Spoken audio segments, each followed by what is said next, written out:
Breaking news ఇవాళ టీడీపీలోకి మాజీ deputy CM Alla Nani చేరుకోబోతున్నారు. CM Chandrababu Naidu సమక్షంలో టీడీపీ కండువా కప్పుకోబోతున్నారు ఆళ్ల నాని.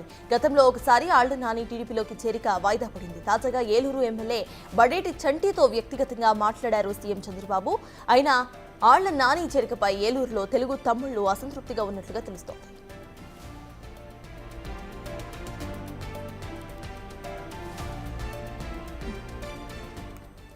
మాజీ డిప్యూటీ సీఎం ఆళ్ల నాని ఇవాళ టీడీపీలోకి చేరబోతున్నారు. ఇదే అంశంపై పూర్తి డీటెయిల్స్ మా ప్రతినిధి సాగర్ అందిస్తారు. సాగర్, చెప్పండి, ఇటు తెలుగు తమ్ముళ్ళు అంత మంచిగా అంత హ్యాపీగా లేకపోయినా ఈ చేరికతో ఇటు చేరిక మాత్రం జరగబోతోంది. వాళ్ళ దీన్ని ఎలా చూడాలి? అసలు అప్డేట్స్ ఏంటి?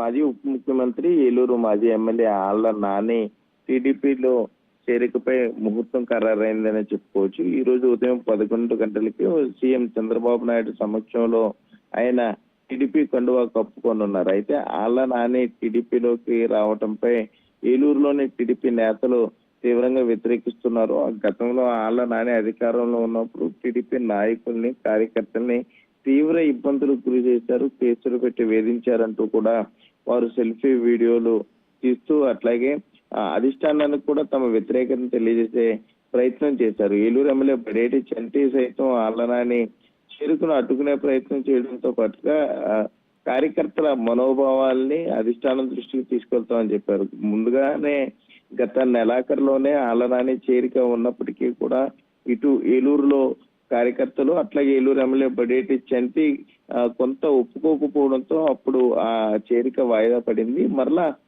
ఈ రోజు ఉదయం 11 గంటలకి ముహూర్తం ఖరారైంది. పోలవరం వచ్చినప్పుడు సీఎం చంద్రబాబు ఏలూరు ఎమ్మెల్యే బడేటి చంటితో ప్రత్యేకంగా మాట్లాడడంతో పాటుగా రాజకీయంగా కొన్ని కఠిన నిర్ణయాలు తీసుకోక తప్పదు అంటూ చెప్పడంతో కూడా అయిష్టంగానే ఇటు కార్యకర్తలు ఇటు ఏలూరు ఎమ్మెల్యే కూడా ఒప్పుకున్నట్లుగా మనకి సమాచారం అందుతుంది. మరోపక్క అసలు టీడీపీలో పూర్తి స్థాయి మెజార్టీలో వచ్చిన తర్వాత కూడా ఇటు వైసీపీ నుండి కానీ లేదా మిగిలిన పార్టీ నుండి నాయకులు చేసుకోవాల్సిన అవసరం ఏముందంటూ కూడా కార్యకర్తలు కొంత మనోవేదనకు గురయ్యే పరిస్థితులు అయితే ఇక్కడ ఉన్నాయి. సర్తాజ్.